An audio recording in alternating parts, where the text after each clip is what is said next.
What's up, folks? Welcome back to our YouTube channel. Today, we'll be tackling a super easy and quick tutorial that's going to help you in case any changes are needed within the circle of users in your Jira account.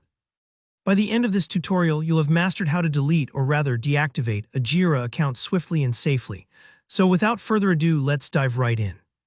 The very first step might sound a little technical, but trust me, it's as easy as pie.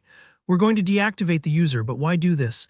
Deactivating essentially stops the user from logging in, thus freeing up a license seat. So if you ever need to curate the team working on a project or restrict access to certain individual, this is the way to do it.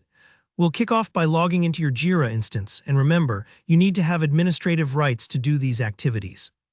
Once you're in, go up to the top right corner of your screen and you'll find your friendly guide for this process, the Settings cog.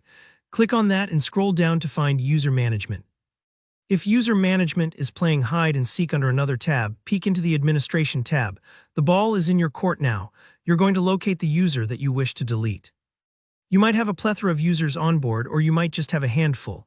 Either way, the search function is there to speed things up.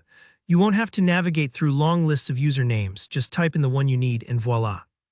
The name should pop up. Now here comes the crucial part, so keep your eyes peeled. On the same row as the user's name, you'll find the More Actions menu depicted by 3 tiny dots. A single click on it reveals the option you are looking for, Deactivate User. Take a breather because you are nearly done.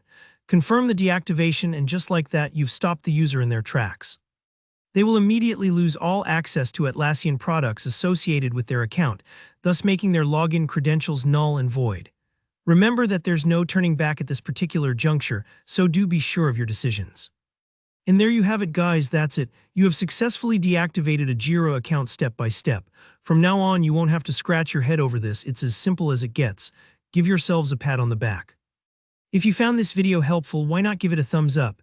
Got any questions or comments? Drop them down below, and remember, I'm all ears for you. Don't forget to subscribe for loads more of practical and interesting tutorials just like this one. Catch you guys on the next one. Until then, keep learning and experimenting.